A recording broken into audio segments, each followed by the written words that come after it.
In the shadowy halls of Alexandria's palace, where the scent of conspiracy hung heavier than incense, and the struggle for the throne was waged with silver daggers and gilded poisons, a woman was born who would change the face of history.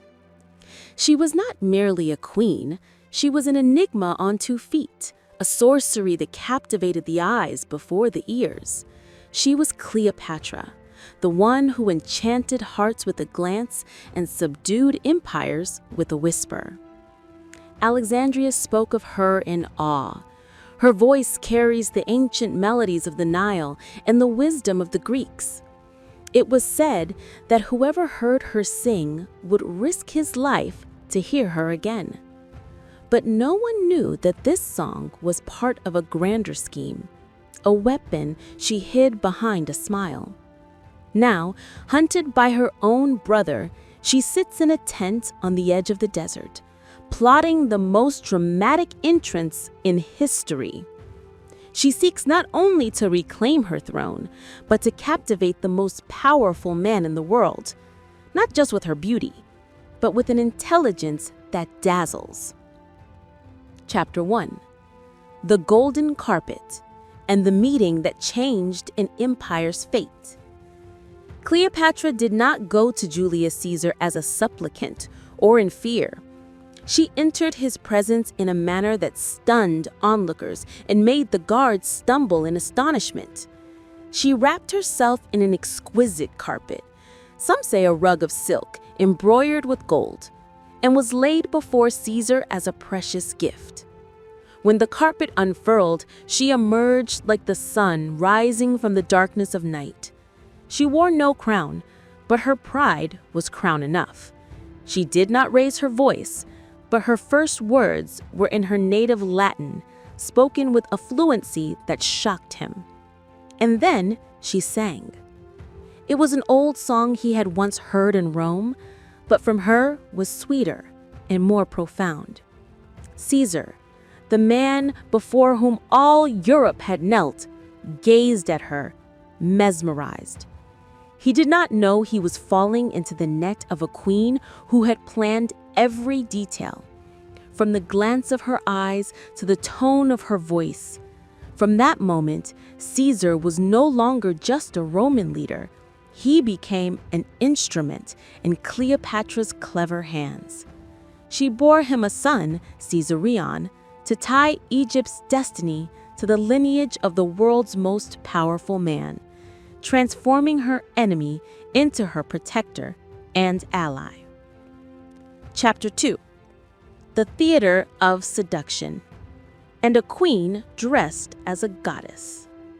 After Caesar's assassination, Mark Antony summoned Cleopatra for questioning.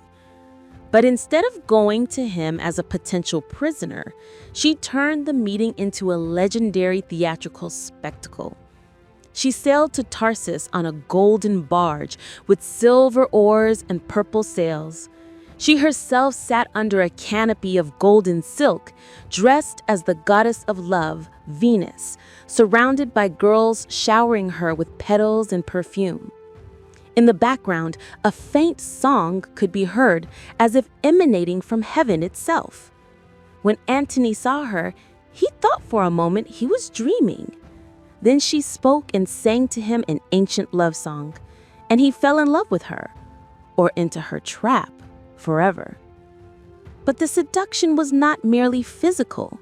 She offered him immense financial and military support, making him a protective ally and shield for Egypt. Chapter 3.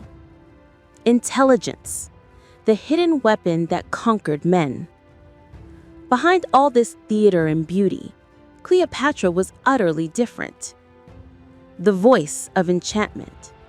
Her singing was not mere entertainment.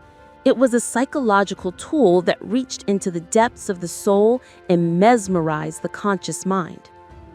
Languages of power. She mastered 9 languages and was the first ruler of her dynasty to speak Egyptian fluently, winning the people's loyalty. The art of reading souls. She understood that satisfying a man's ego was more important than seducing him. She made each man feel like the hero and herself the princess worth saving. Epilogue: the undying song, and lessons in feminine power. Cleopatra was not just a beautiful woman who seduced powerful men. She was a strategic genius who turned everything she had into a weapon. Her voice, her beauty, her intelligence, and even the legends of the gods.